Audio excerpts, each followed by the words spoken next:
అఖిల్ అక్కినేని, భాగ్యశ్రీ భోస్లే నటించినటువంటి Lenin cinema ప్రపంచవ్యాప్తంగా July 10న release అవుతోంది. మురళీ కిషోర్ అబ్బూరి ఈ సినిమాకి దర్శకత్వం వహించారు. ఈయన దర్శకత్వం మీద నుండి ప్రతిభ, గ్రిప్పింగు, కథను నడిపే తీరు ప్రజలకి, ప్రేక్షకులకి కూడా ఒక నమ్మకం ఉంది.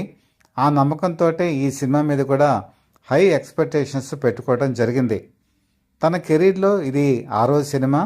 ఎందుకంటే 2015వ సంవత్సరంలో ఎంట్రీ ఇచ్చినటువంటి అఖిల్ ఈ సినిమాతోనే ఒక పూర్వ వైభవం నాగార్జునలాగా తీసుకొచ్చుకుంటాడు. శివ సినిమా ఎలా ఆయనకి బ్రేక్ ఇచ్చిందో ఈ సినిమా కూడా అంతకన్నా పెద్ద బ్రేక్ ఇస్తుందని అభిమానులు ఎక్స్పెక్టేషన్ చేస్తున్నారు. దీనికి కారణం కూడా ఉంది.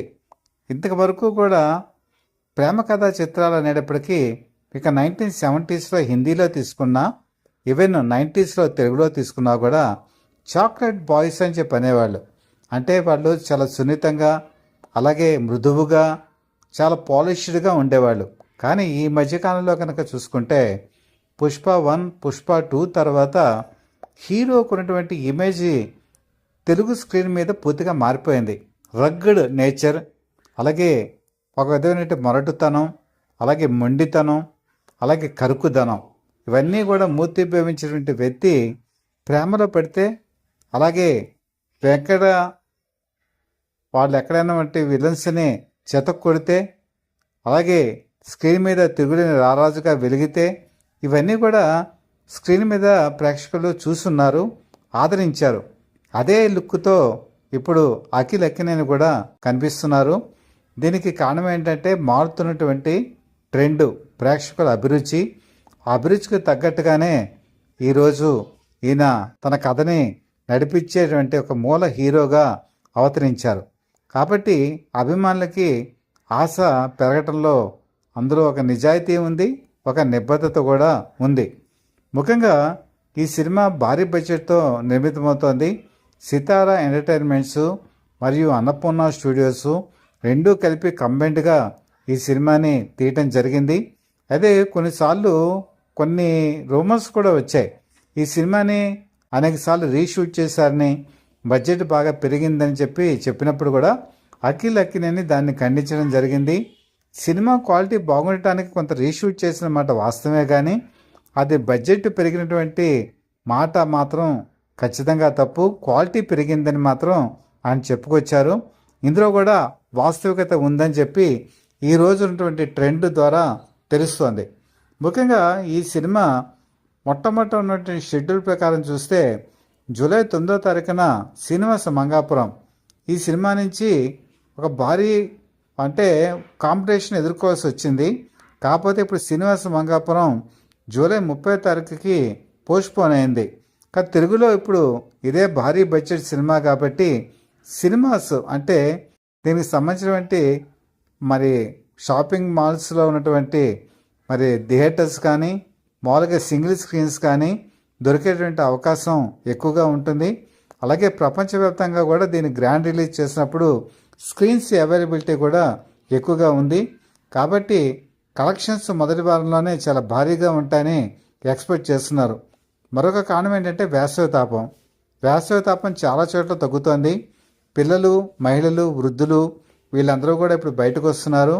ముఖ్యంగా ఎగ్జామినేషన్స్ అయిపోయాయి, అలాగే స్కూల్స్ ఓపెన్ చేశారు.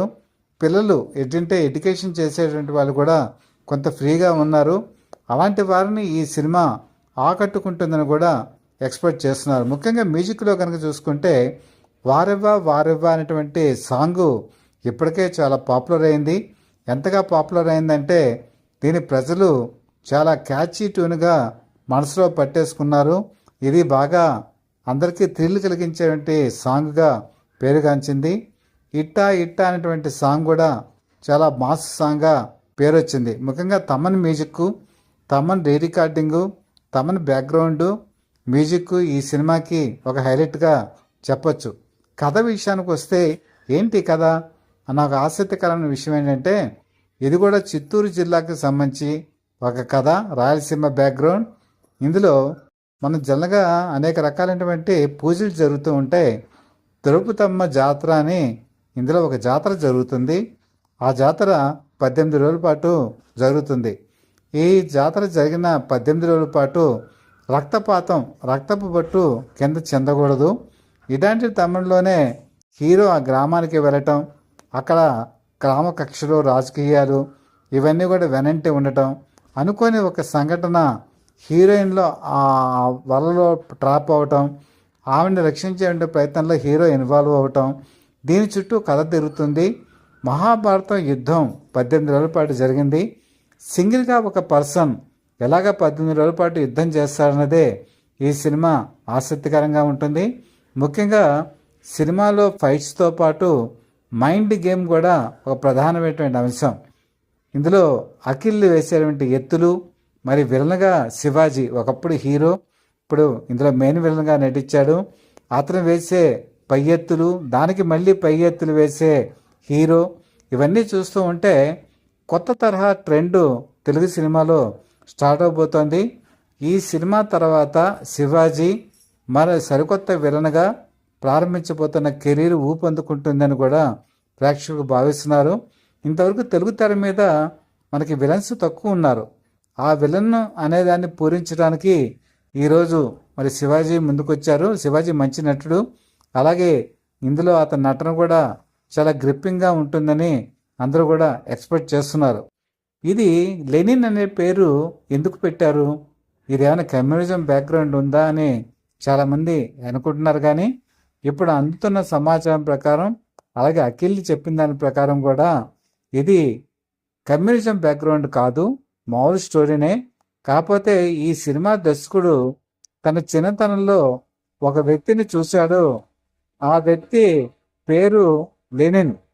ఆ లెనిన్ అన్నతను తన జీవితంలో ఎలాంటి ఇబ్బందులు ఎదుర్కొన్నాడన్నది అతను ప్రత్యక్షంగా చూశాడు కాబట్టి ఆ సినిమాకి ఆ పేరు పెట్టారు తప్ప ఇది వేరే ఉద్దేశం కాదు. రియల్ స్టోరీ కూడా ఇందులో కొంత మిళితమై ఉందని చెప్పి అందరూ కూడా చెప్తున్నారు. దీన్ని బట్టి ఈ కథలో ఒక కొత్తదనం ఉంది, అందులో రియాలిటీ ఉంది, అలాగే స్క్రీన్ మీద కొత్త ప్రజెన్స్ కూడా ఉంది. కాబట్టి ఈ కొత్త కథని ప్రేక్షకులు నమ్ముతారు, అలాగే దీన్ని ఆదరిస్తారని కూడా అందరూ కూడా విశ్వసిస్తున్నారు.